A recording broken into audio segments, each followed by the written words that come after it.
as runners, it's really important for us to be conscious and be aware of the food that we're putting into our bodies so that we can maximize performance. Maybe stop experiencing some of these chronic aches and pains. A lot of it can be caused by food. And so Kristi's going to tell us a little bit about her journey and how she kind of figured this out for herself and give us some ideas on how we can use food to better help support us as runners.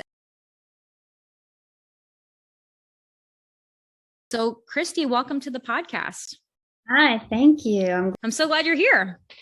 Yeah, me too. Me too. Let's just start out by telling us a little bit about your story. Who are you? What do you do? Who do you like to help? Well, my name is Kristi, of course, and I'm a registered nurse, and I'm a micronutrition coach to teach people how to build their plate. And that's just come from years of me learning how to build my plate. And when I say build your plate, I mean what foods to put on your plate. How I got started in my journey was, it's been about 7 years ago. And I went to my primary care doctor and just said, hey, I'm just not feeling well. Something's going on. So after we did some blood work, she told me that my iron level was really low. So I turned to food and I tried to research and figure out how food could help me fix my iron level, because I knew there were some more iron-rich foods that you could eat. So I started delving into how I could help my iron level, is where it all began. And I looked at different diets, and that's where my focus mainly is when I coach women. When I coach men, it's learning how to focus and add more nutrient dense and whole foods to your diet. One morning, I came downstairs and I made a latte every single morning with whole milk. And I just happened to think, could dairy be causing inflammation? And I turned around and I Googled it, and it said that dairy can cause inflammation for some people.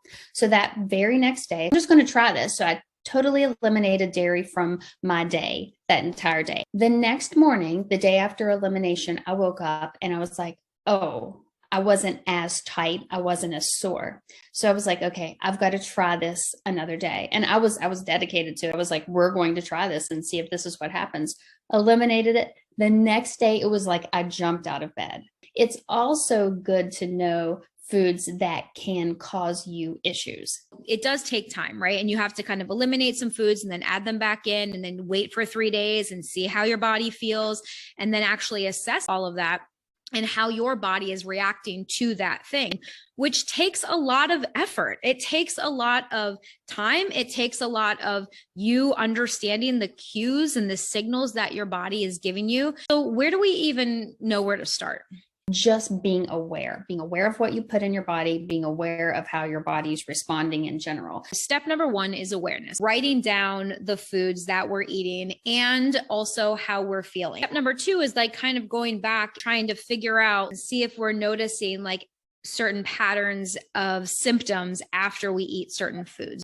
The next step is to try it again and to reevaluate, assess how you feel, and then write that down, take note, because maybe the second reintroduction may not bother you. For runners specifically, like why is this something that we should really think about and worry about? I think it's important just for your performance in general. Just one of those things to look at so that you can perform better. You can have that more optimal performance at the end of the day. A lot of runners, especially when they're training for races, are so focused on race nutrition, right? But a lot of times what people kind of neglect is their overall eating and how much of a role that plays. Trial and error, right? And this is one of the things we talk about with our runners all the time. Part of training for a race is also the nutrition, is also figuring out what are the foods that are going to fuel my body the best, not only inside the run, but also the night before the run and right after the run, refueling with protein and carbohydrates so that your body can start that rebuilding process. All of that is super important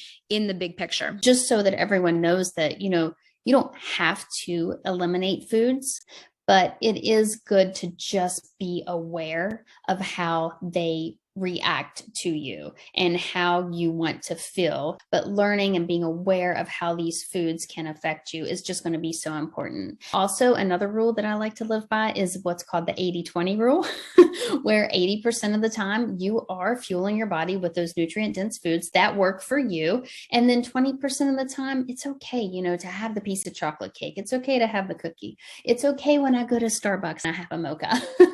Yes, 100%. And it's so funny that you said 80-20 too. And I promise you guys, she was not prompted here, because that is how we train our runners. The ratio of easy running to harder running too. It's the 80-20 principle. Same thing. 80% of your running needs to be easy, and only 20% of it needs to be harder. But like, that principle can apply to so many different things. And nutrition is definitely one of them as well.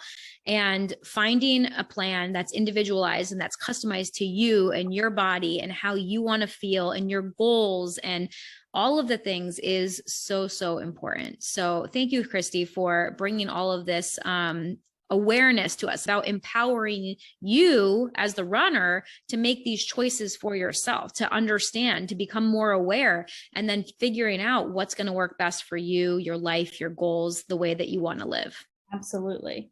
Absolutely. Awesome. So Kristi, how can our listeners connect with you online if they want to learn more about what you do, or if they want to reach out and work with you? How would they find you? Well, my Facebook and my Instagram handle are Love Livin' Low Sugar. And my website is also Love Living Low Sugar. And it's just LIVIN. Okay, no G. Right. No G on the living. So Kristi, thank you so much for coming on and for enlightening us to a lot of these nutrition issues that face a lot of us as runners, and helping us to just learn ways to continue for us to feel better, to run better, and just to live a life that we absolutely love to live. So thank you. You're welcome. Thank you.